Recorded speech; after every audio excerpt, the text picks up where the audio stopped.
Сәлеметсіңдер ме оқушылар?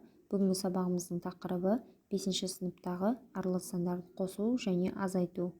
Сабағымыздың мақсаты оқушылар аралас сандарды ажырата алады, аралас сандарды бұрыс бөлшекке және керісінше бұрыс бөлшекті аралас санға келтіреді, аралас сандарды қосуды және азайтуды біледі. Бірінші мысал, бөлімдері бірдей аралас сандарды қосу. 2,5-тен 3-ке 4,5-тен 1-ді қосу үшін ең алдымен бүтін бөліктерінің қосындысын, кейін бөлшек бөліктерінің қосындысын табамыз. Бізде бүтін бөліктерінің қосындысы 6-ға, бөлшек бөліктерінің қосындысы 5-тен 4-ке тең.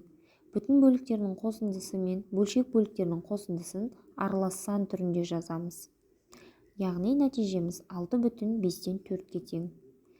Келесі мысал, бөлімдері бірдей аралас сандарды азайту.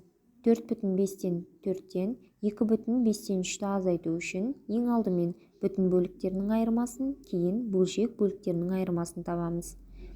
Бізде бүтін бөліктерінің айырмасы 2-ге, бөлшек бөліктерінің айырмасы 5-тен 1-ге тең.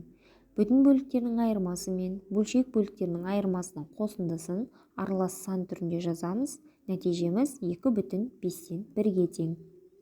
Бөлімдері әртүрлі аралас сандарды қосу. 2,4-тен 3-ке 4,3-тен 1-ді қосу үшін ең алдымен бөлшектің бөлімдерін ең кіші ортақ бөлімге келтіреміз.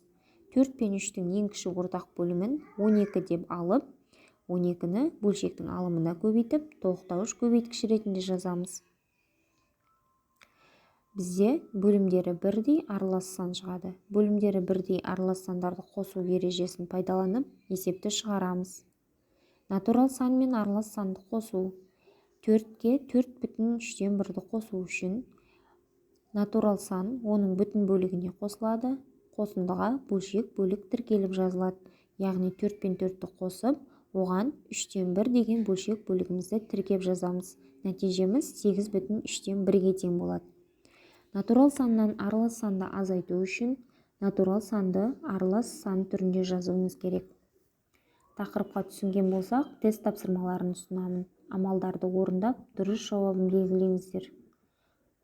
Назар аударып тыңдағандарыңызға рахмет. Сау болыңыз.